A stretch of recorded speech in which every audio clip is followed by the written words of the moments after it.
Good morning. Good morning. Good morning. Good morning. Morning.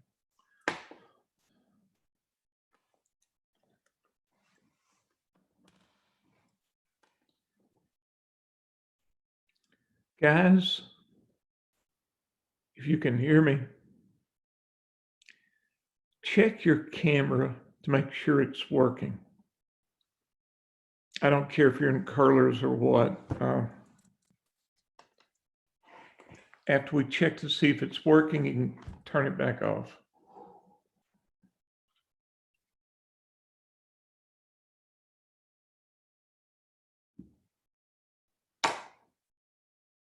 Good, Connor. Thank you.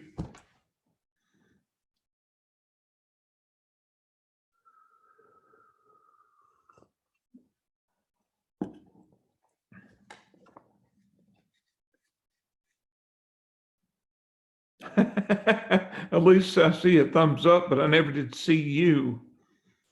Why don't you turn your camera on? Let me see if I can see you. Cool. Okay. Kayla, could you kick your camera on for a second?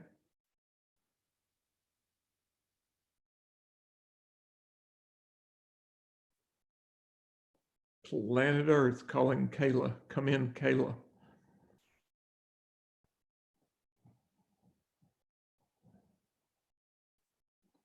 You don't even have to be in the view of the camera. You can just stick a hand out there, but I want to make sure your camera is working. I'll explain all of this if you haven't already heard through the grapevine. I'll explain why after we cover what we need to cover today.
So how are you guys doing today?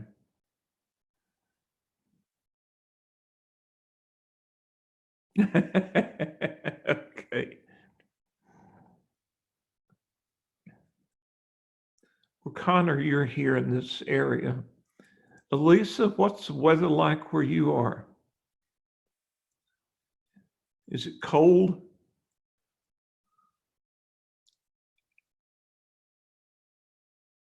Oh, well.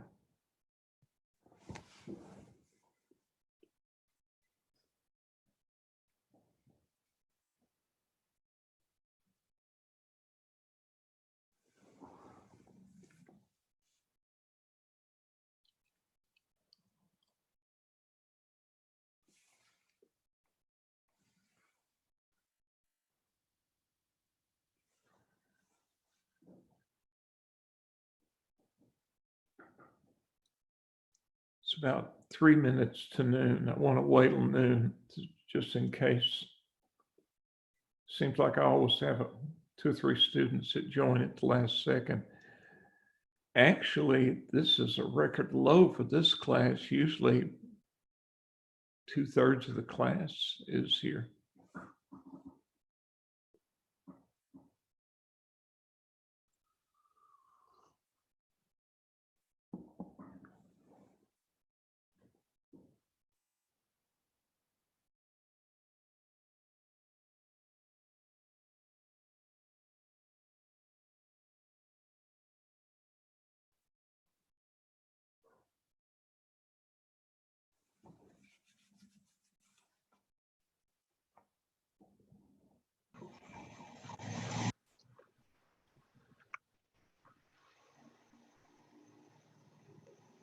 Paulina, Hi. hi. Would you check your camera to make sure it's working? Sure. And then you can turn it off. That's great. Thank you. Awesome. How are you, Dr. Cook? I'm doing fine. Awesome. How are you doing? Good too. What's your weather like in, where are you, Spain? No, I'm still in Clinton. Oh, you're in Clinton. Yeah. Okay. Well, I guess you survived the storms from yesterday. Yeah, it was crazy. It was crazy. That was 2 Sundays in a row where they had really violent weather forecasts. So, Zana, Hello. hello. Would you check your camera to see if it's working? Then you can turn it off. Yes. Yep, cool. All I can see, you've got so much light behind you, all I see is the silhouette. That's fine, you can turn it off. Lindsay and Brandon and James, would you guys check your cameras to make sure they're working? I'll explain later why. After you turn them on so I can see if they're working, and then you can turn them right off. Cool, James, thank you. Lindsay, thank you. You can turn it off. Brandon, you can turn it off. Thank you.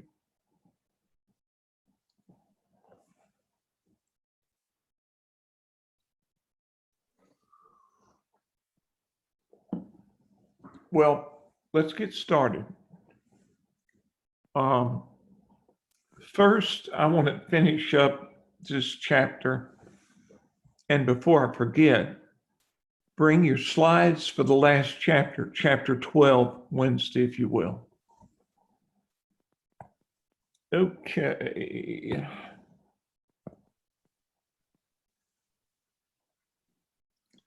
I think we had covered the 4 capital budgeting methods: payback, NPV, IRR, MIRR. So we went through how you crank them out, how you interpret the answer. Something I had not talked about, and you may not realize it, but simply by the way they're calculated, there is an implied reinvestment rate assumption, an implied time value of money. Like, you know, for project S,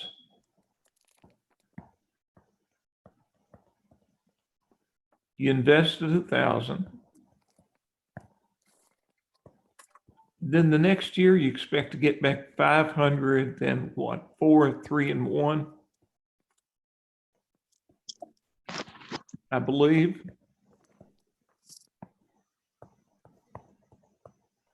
Okay.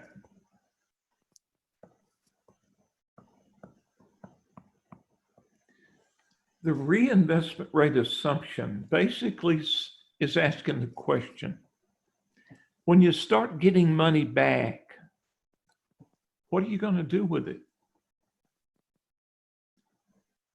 If you're going to reinvest it, what rate of return are you expecting? When you get that 500 back, the 400, and so on. Okay. So that's what we're talking about today. With the payback method, the payback ignores the time value of money. So it assumes the reinvestment rate, the so-called time value of money, is 0. The payback method basically would assume when you invest in project S and you get that first 500 back, you bury it in a shoebox in the yard. You don't reinvest. You earn nothing on it. Ignore the PI in the middle, just ignore that. Two other methods were the net present value and MIRR. With both of those techniques, you assumed your time value of money was WACC. You assumed as the money starts coming in, you reinvest it to earn a rate equal to the WACC. How do I know? Well, to calculate NPV, we used the discount rate to represent our time value of money. And that discount rate was WACC. To calculate the MIRR, we compounded our cash inflows forward to the final year. And what was our assumed rate we earned on those cash flows? The WACC. So both the NPV and the MIRR have an assumed reinvestment rate, an assumed time value of money equal to the WACC. Now here's what's different. With the IRR method assumes as soon as you start getting cash flows back, you reinvest it in another project just like the current one. For instance, the IRR for Project S was 14.5%. Just because of how it's calculated, it assumes when, for instance, that first 500 comes in, it's reinvested to earn a rate equal to 14.5%. So the payback ignores the time value of money. Its assumed reinvestment rate is 0. The NPV and the MIRR both assume a reinvestment rate equal to WACC, that is, a time value equal to WACC. And the IRR technique is different because it assumes a reinvestment rate, a time value of money equal to the project IRR. It assumes that when that first 500 from Project S comes in, there's another project in the wings that it can invest in that will also give it a 14.5% return. In other words, it'll reinvest at 500, then the 400, then the 300 to earn a rate equal to 14.5%. Now, something we do when we're looking at a capital budgeting project, sometimes it's useful to draw or construct what we call an NPV profile graph. And it shows us two things. It shows us how quickly the NPV falls with higher values for WACC. And you'll see that in a minute. And also the intercept, x-intercept, gives us the project IRR. For instance, the other day,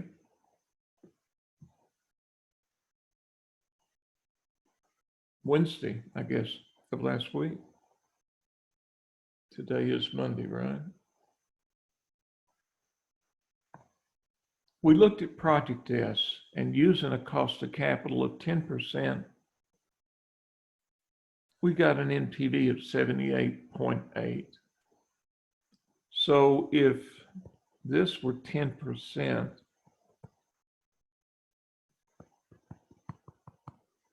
this gave us an NPV, that's the vertical axis, 78.8 million. And that's 1 point on our graph.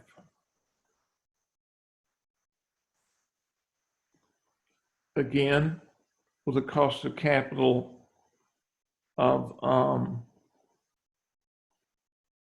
sorry, let me back up. That's 1 point on the graph. Now, what we do is we go back and we try different values for the cost of capital. What if for project S, we now, instead of using 10% as WACC, what if we use 5? What you would find is with a lower discount rate, you get a higher cost of, a higher NPV. That would give us this point. So basically what you do is you try different values for WACC, look at the corresponding NPVs, and then, for lack of a better term, connect the dots. And that's your NPV profile line. Notice 2 things about it. It's downward sloping. And what that means is, with higher values of WACC,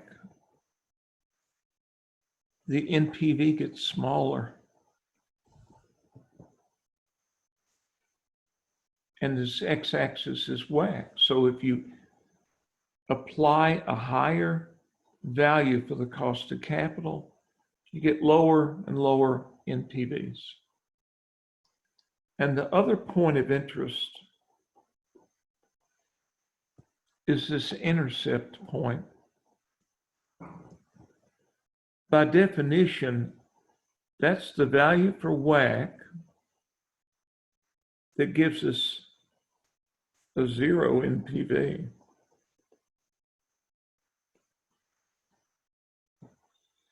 That's how we define IRR.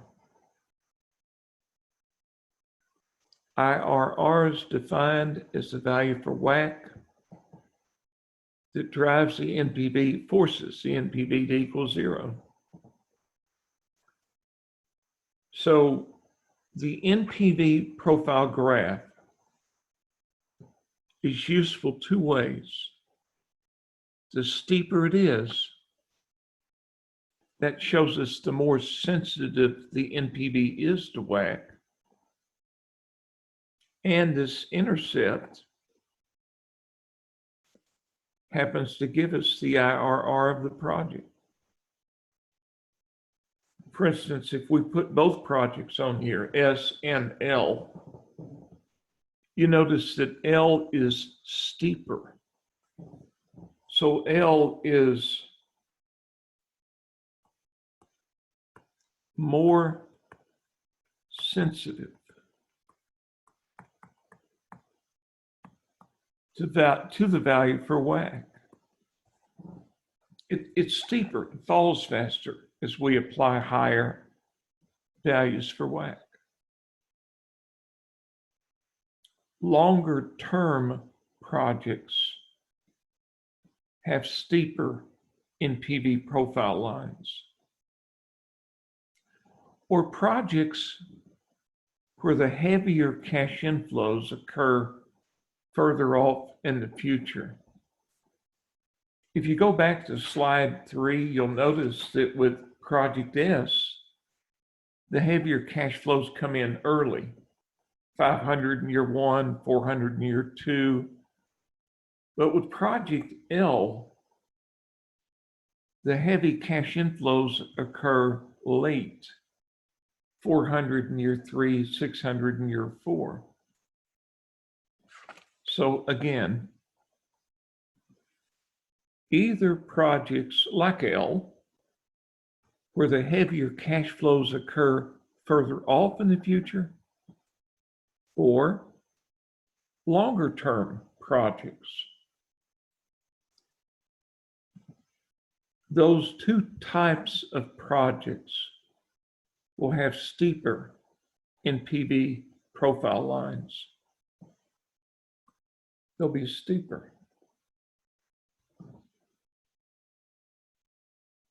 And that is really all you need to know about the NPV profile line. Will I have you construct it? No. Interpret it? Yeah. Steeper line means it's typically a longer term project or a project where you have to wait longer for the big cash flows to come in. And the intercept with the x-axis, that is the project IRR.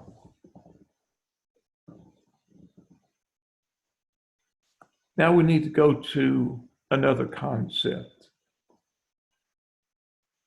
Independent versus mutually exclusive. If two projects are independent,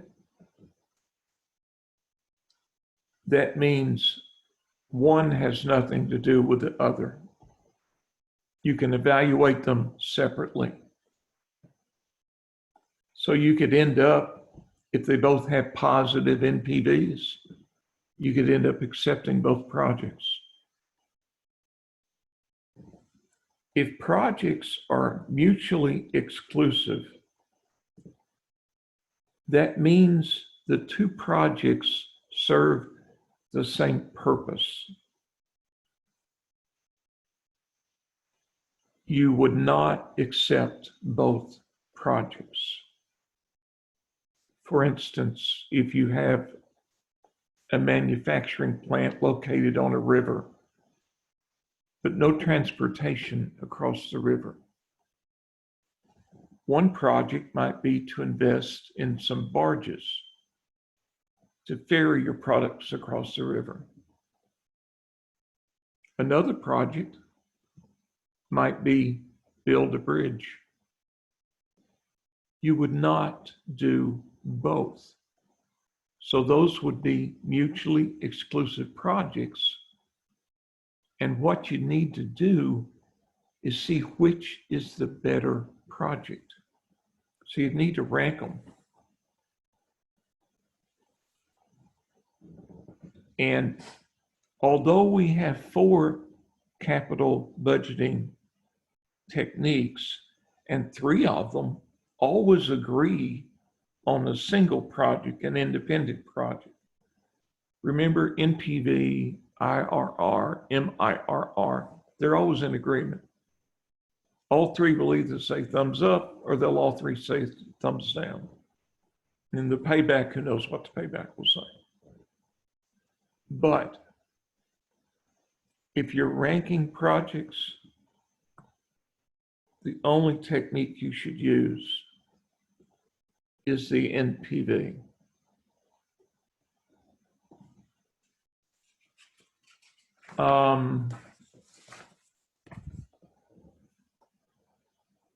For example, we found, there we go.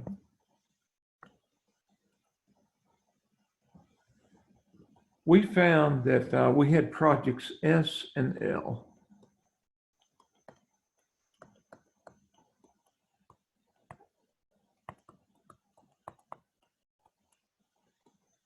The NPV for S was 78.8. If these were in millions.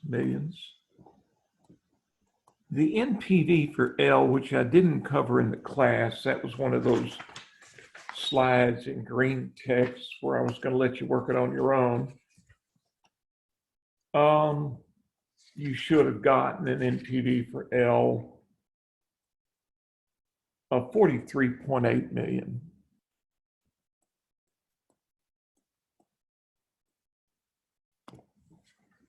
And you also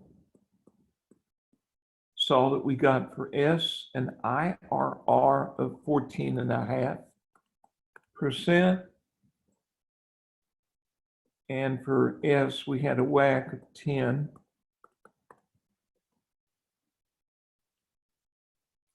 I think the IRR for L was, and again, we didn't work it in class, but if you crank it out, it works out to 15.9%.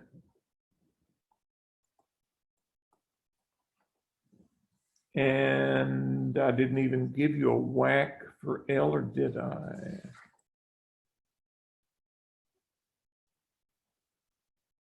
I didn't, but let's assume it was 12. Okay. If S and L are independent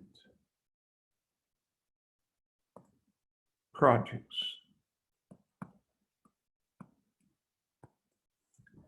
one has nothing to do with the other, so you would evaluate each separately, and you would say for project S, we'd accept because the NPV is greater than 0, it's positive, and the IRR for S was greater than the WACC for S. And we would also accept L. If we evaluate project L by itself as an independent project, we would accept it because the NPV for L was greater than 0, and the IRR for L was greater than its cost of capital. So if these are independent projects, we accept both. But what if these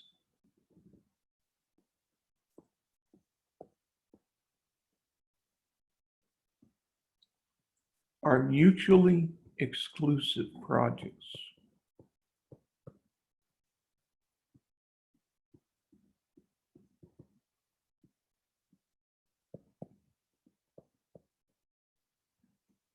If they're mutually exclusive, you're not going to invest in both. So you need to figure out which is the better project. So you need to rank the projects.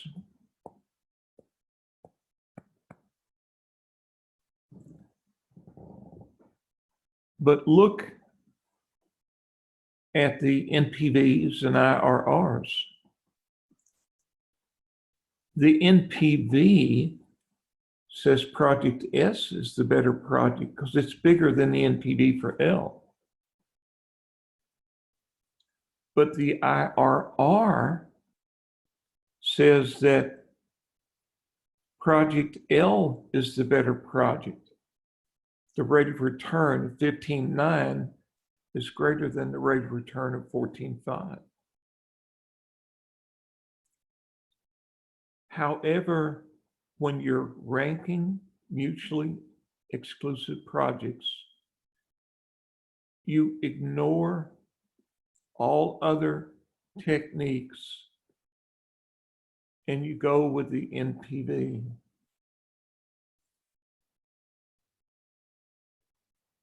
So if we rank these projects by the NPV,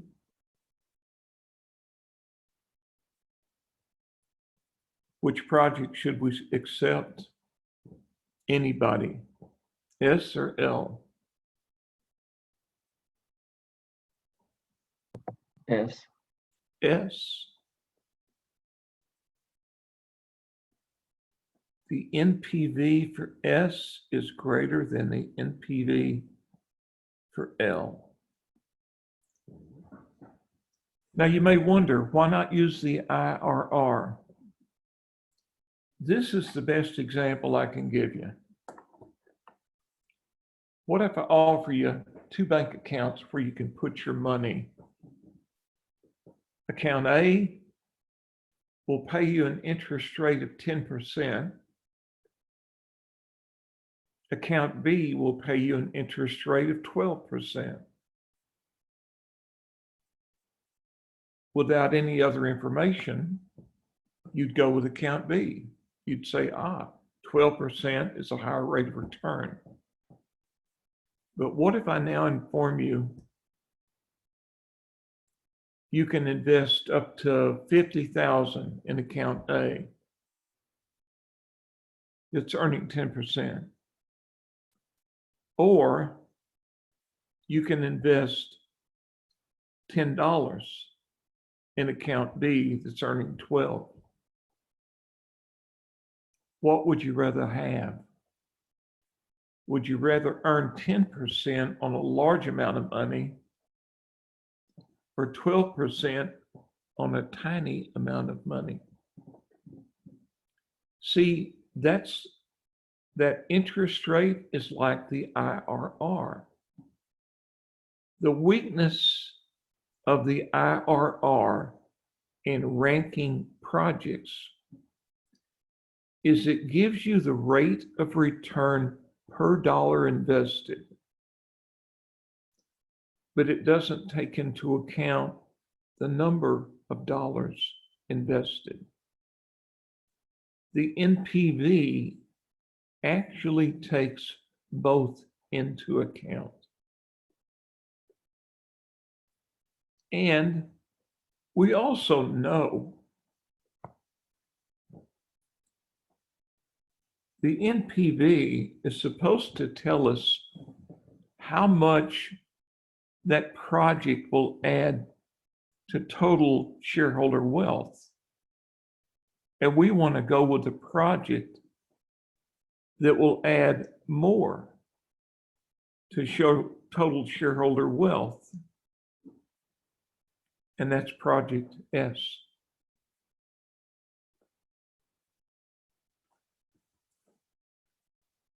One final topic.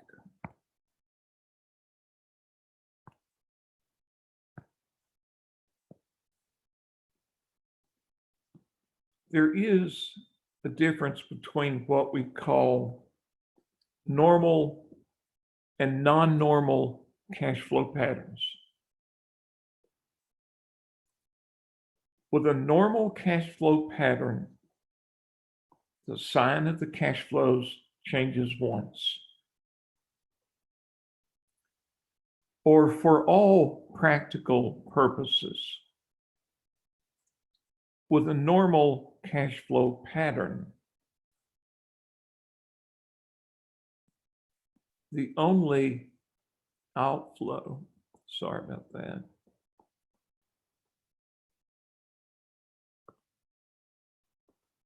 is at the start.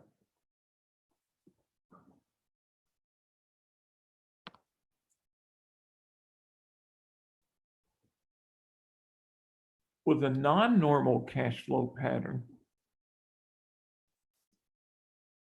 the sign of the cash flows changes more than once.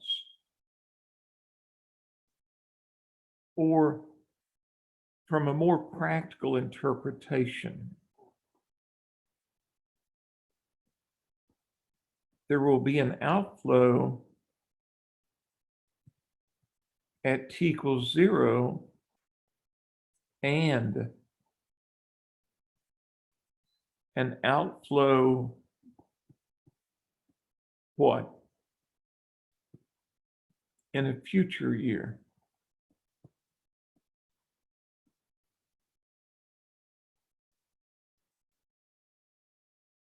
For example,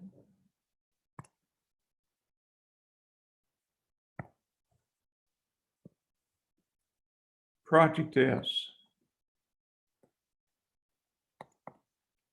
these are the cash flows for S. At t equals 0, a negative 1,000. Then at t equals 1, 2, 3, and 4.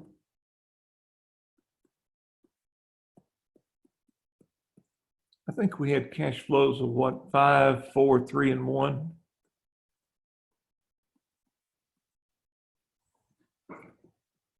Project S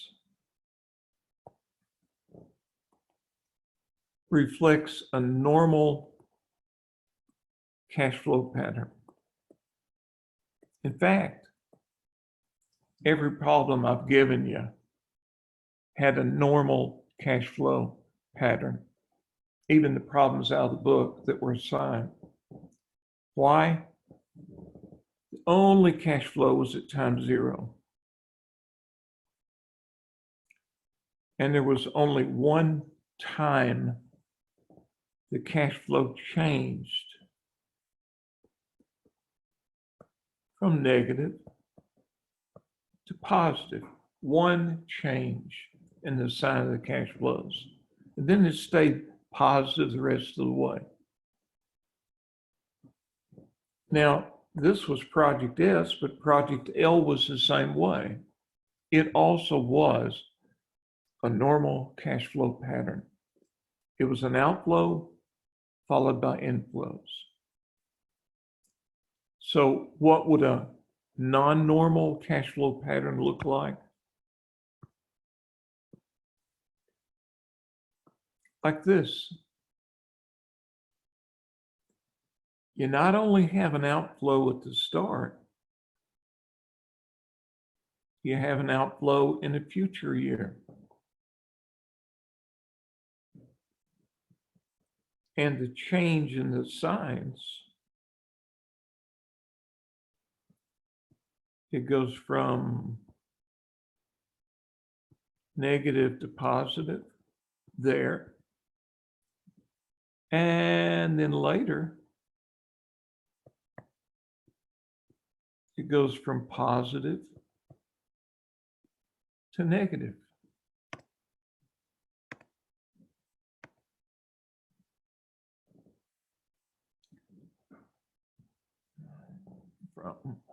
There we go. That would be a non-normal cash flow pattern. In marketing, especially since Philip Kotler was a marketing guru, he would, at the drop of a hat, create a new definition, a new name for something. We don't do that in finance unless it really has an impact. And here is the impact. When you have a non-normal cash flow pattern,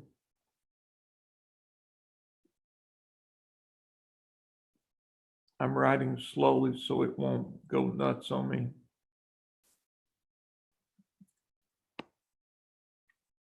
With a non-normal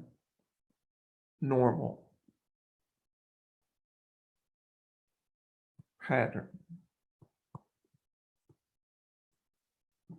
if you try to solve for IRR,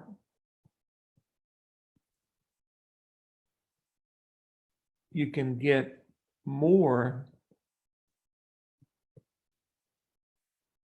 than one IRR solution.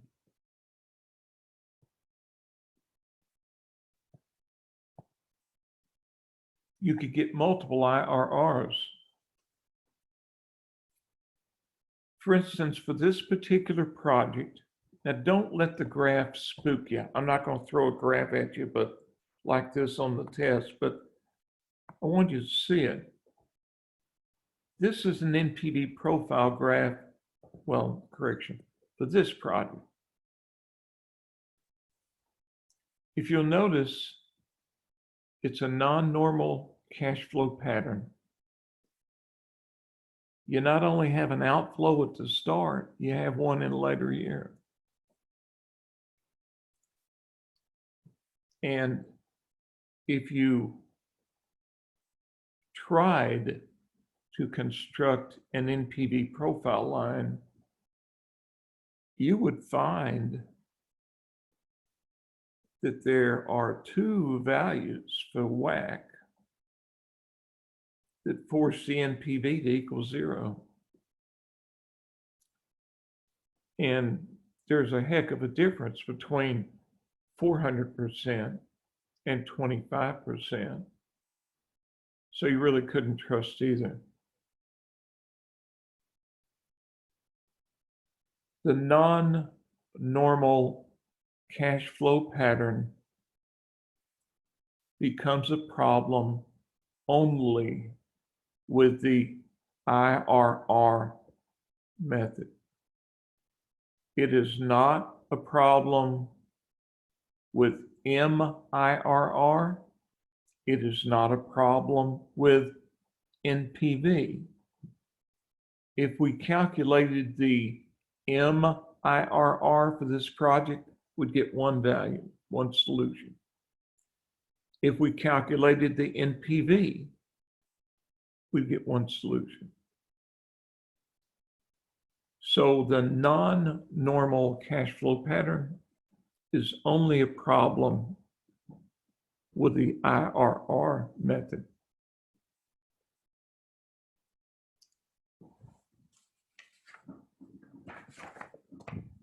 Just for grins, just as a quick review,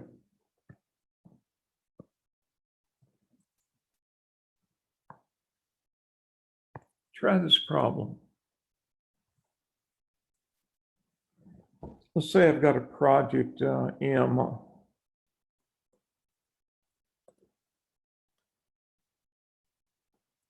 And the cash flows for M involve a 500 outflow followed by, well, I don't know, 300 inflows for 3 years.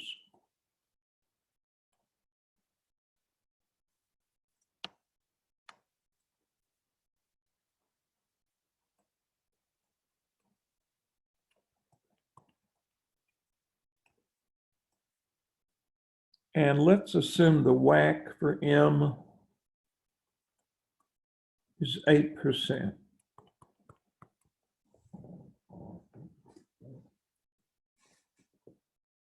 Find the payback, the NPV, the IRR, and the MIRR.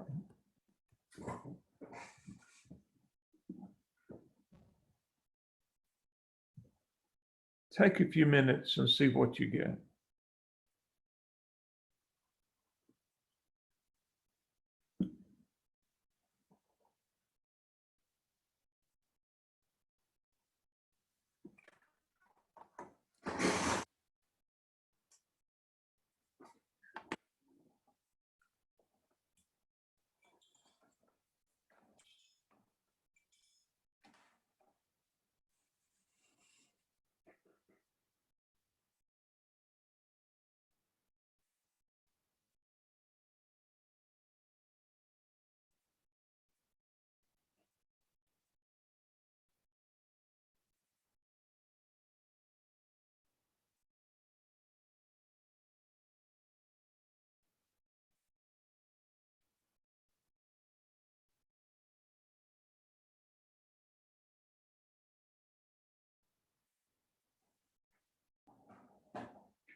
All right. I don't have enough patience. For the payback, you've got a cost of 500 and you're recovering, well, really 300 a year. So after 1 year, you've recovered 300. You don't have to go all the way through year 2 to reach your recovery point of the 500 investment.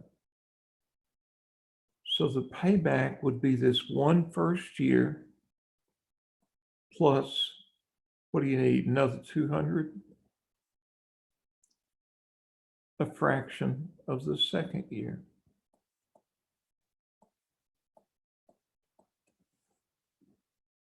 Now, if the cutoff that this company uses for acceptance, let's say, was a payback of 3 years, then they would clearly accept this project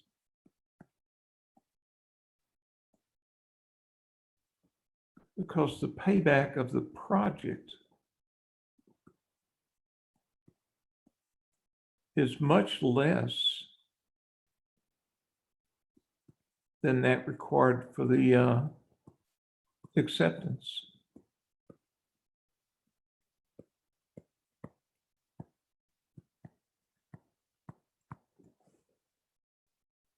Did anybody get that figure? 1.67, 1 2/3 years. Yes. Okay.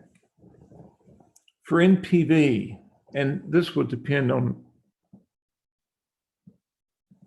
which calculator you're using. Actually, I could use a time value of money bar, but I'm going to go ahead and approach this using the CF key. If you use the BA2 plus,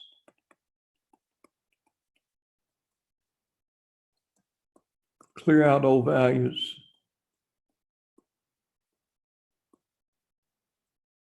Your first cash flow at time 0 is a negative 500.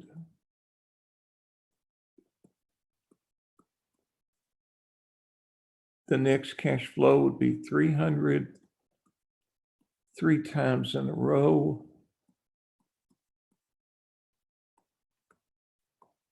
Hit NPV, it prompts you for the discount rate.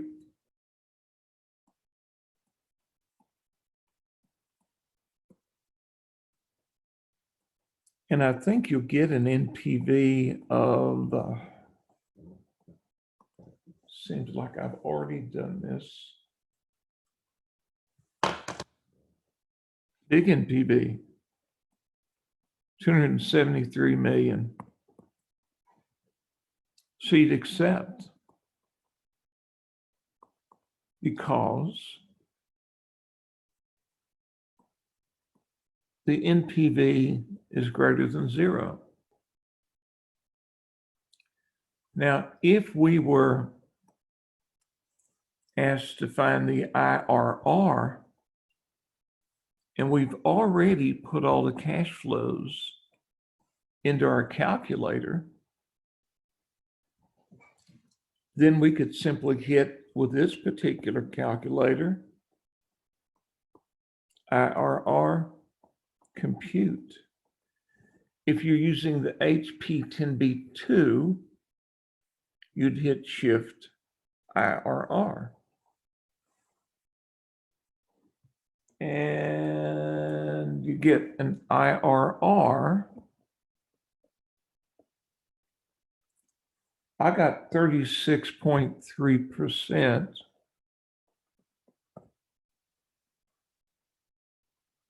And based on the IRR decision rule, we would accept because the IRR is greater than WACC. Whoops.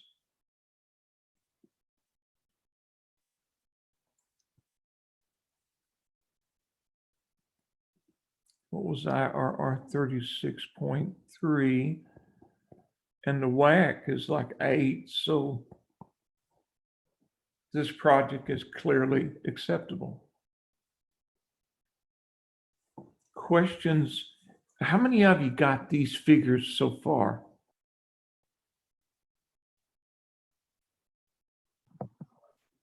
Cool. I'll take it. All right. Now, for the MIRR, I think it's easier just to erase this and instead of having to.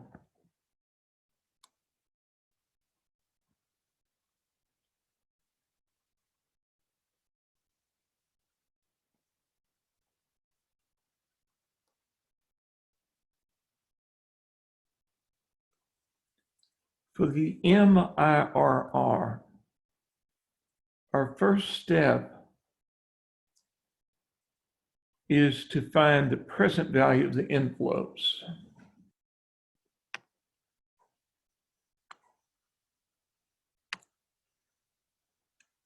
So we would enter into our calculator just the inflows. There is no inflow at time 0, so we just simply put 0, enter, down arrow, then put our inflows in, 300 3 times. Ask it to calculate, sorry about that, NPV. And in this case, it'd be giving us the present value of our inflows.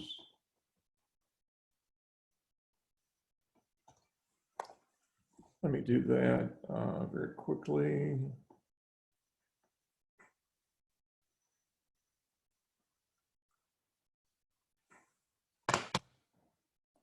And I think we'll get a present value of the inflows of 773.1.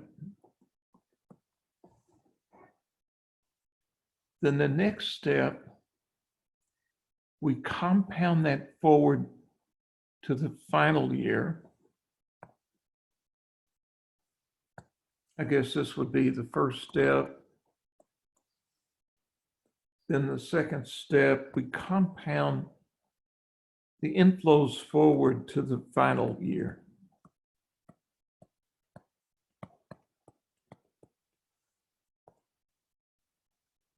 We treat the 773.1 as if we're investing it for 3 years at an 8% rate.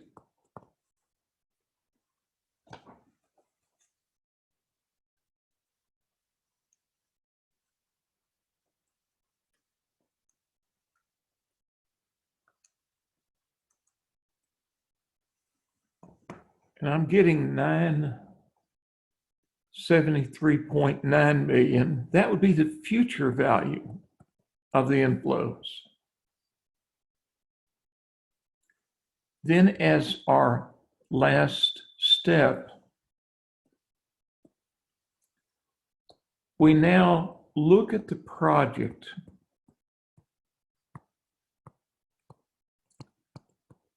noting that we start by investing 500. We end up with 973.9. So the question is,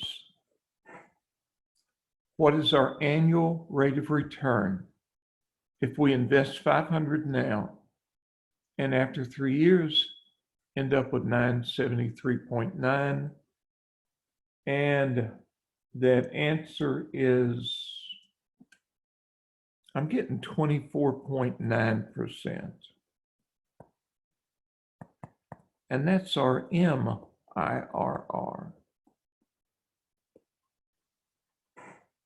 And this is for what, Project M.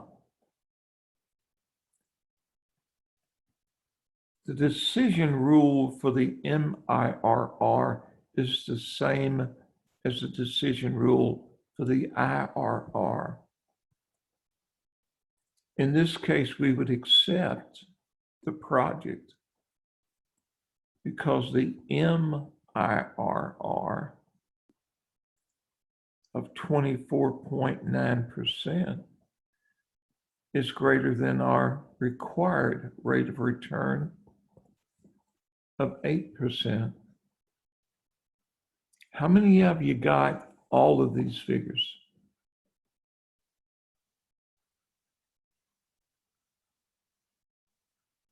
Anybody? Cool. All right. Now, I need to talk to you about a whole new ball game. And that's your final exam.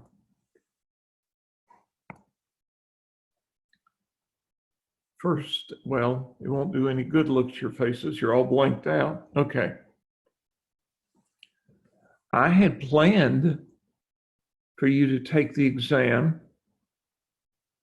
Monday morning as scheduled, May 4th, but have it proctored by ProctorU. But in corresponding with ProctorU, specifically through a chat, it's not feasible. You know, schools all over the country have switched to online classes, and ProctorU is overwhelmed. I had hoped they would train and hire a lot of new proctors, but apparently they haven't done it enough to keep up with demand. So the short version is this. I could use ProctorU, but I would have to set up a window for you to take your exam of maybe, what, 4 days? Friday, May 1st through midnight, Monday, May 4th. And I would have no problem with that, but I got the impression that they would, you know, you would have to pick a time available. And that guy told me that all Monday morning times were already gone. I'm afraid if I did that with ProctorU, you would be asked to take your exam at 3 o'clock in the morning on one of those nights.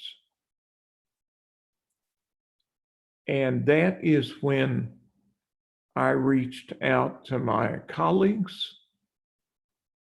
You know, what are you guys doing? And Chris Smith came back with a great idea, and I'm going to do it.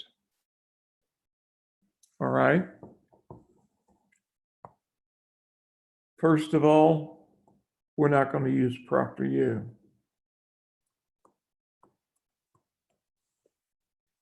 Instead, the way we're going to work this is Monday. No, wait, you guys are Friday, aren't you? Right? Your final exam.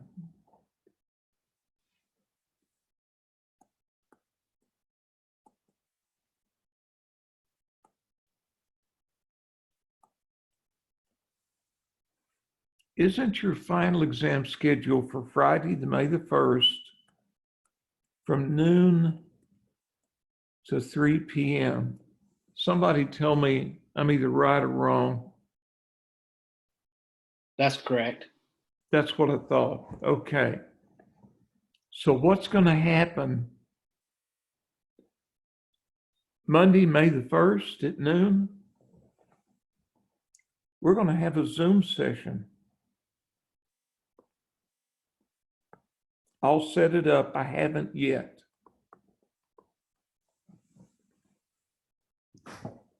And long story short, you set up the Zoom session, you get into Zoom just like you did today. You have your cameras on.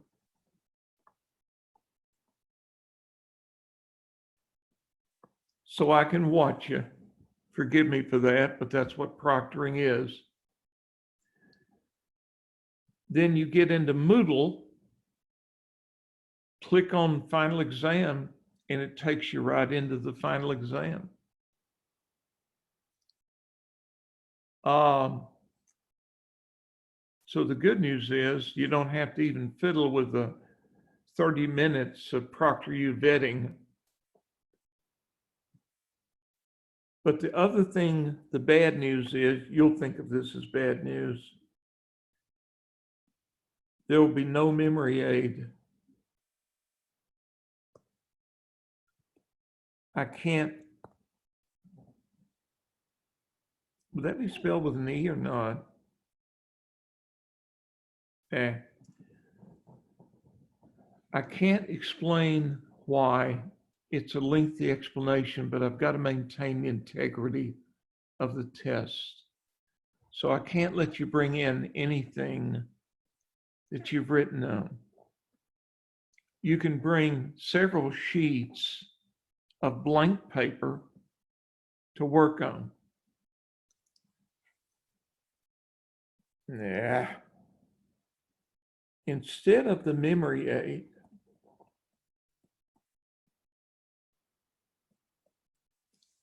I'm going to create a type of memory aid, a standard memory aid.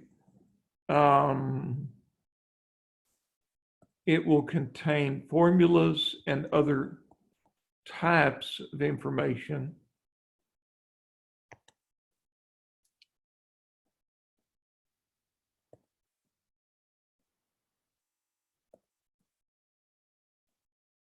I would say instructor, I might as well just say cut, right?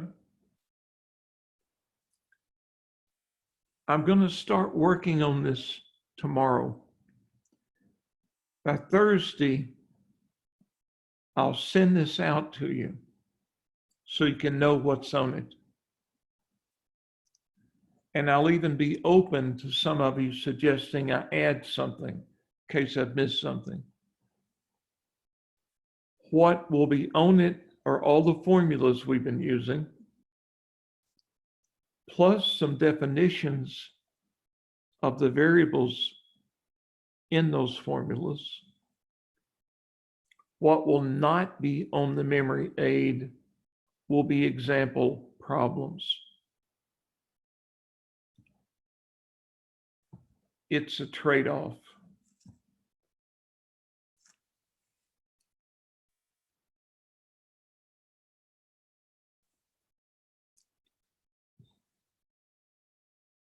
You'll get more. Anyway, do not sign up for ProctorU.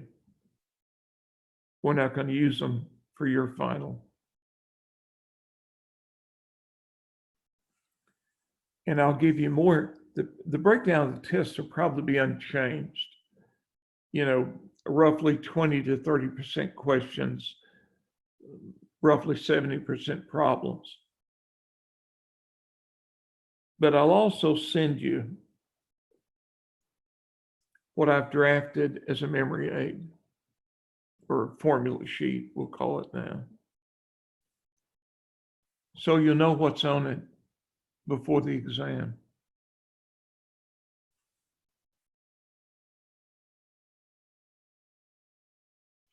I got blindsided this weekend in corresponding with ProctorU. If I tried to stay with ProctorU, I believe it would be a train wreck.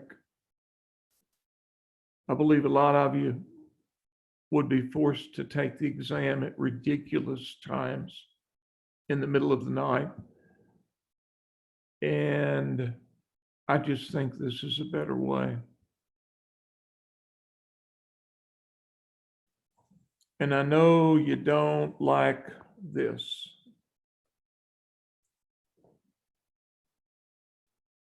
But for reasons that would take too long to explain. To maintain the integrity of the test, I have to do this.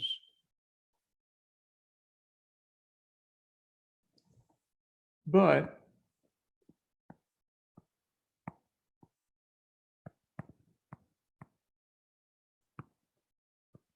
you can have, several blank sheets of paper to work the problems on. You'll all take the test Friday, May the 1st at noon. I'll probably set up the Zoom session to start a little before then, 10 or 15 minutes before. And I will want you to have your cameras on so that I can watch you. And basically what you'll do is you'll enter the Zoom session, then minimize it. Then enter Moodle and start your exam, your final exam. Hey, Mr. Cudd, Sir, my webcam doesn't work on my laptop. I have a 2011 MacBook. So what do I do about that? good question. Javier, you can order an external camera. I wish I could show you mine. I paid like $15 for mine. My laptop and my tablet actually have cameras, but the quality of the video was not as good as I wanted. So I ordered a little camera by Logitech. It's both camera and microphone. It plugs into a USB port, and it's so much better quality video. But you have time between now and then to order an external camera through Amazon. I don't know. Okay, that'll work. Maybe if you could just email me the kind of camera you use, and then I can just look into buying it. Okay. And yeah, What you might want to do, this is so funny. I'm wanting to show you this camera and I can't. I need a mirror to show you the camera. oh, you're all good, Mr. Cudd. You can just link it to me, whatever product Okay. you want on Amazon. Yeah, but my point is, I'm not even sure this will work with your Okay. laptop. So you'll want to first check. Okay. You could start with computer services. Their number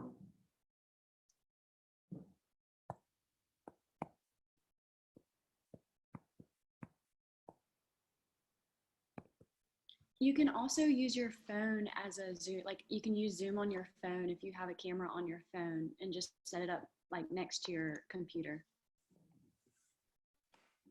Okay, yeah, that might work. I didn't know that. Yeah, I might that would be better. Yeah, I could maybe try that for sure.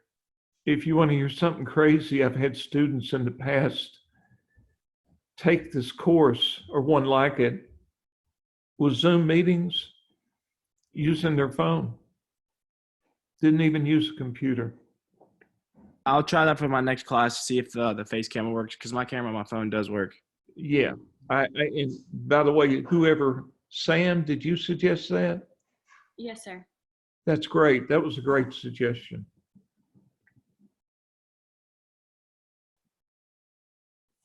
And like I said,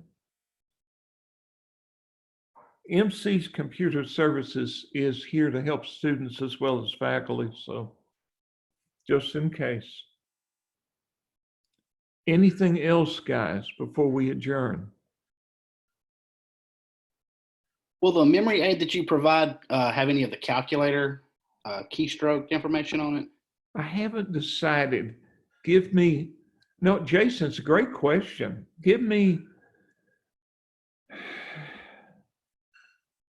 I won't get that done by Wednesday. Give me till Thursday.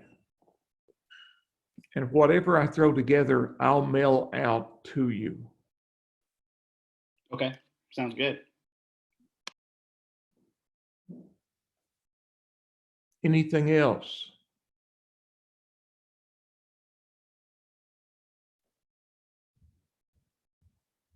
All right. I'll see you Wednesday. Stay safe. And be sure to make sure your camera's working because you are going to need it when you take your final exam. All right. Bye-bye, guys.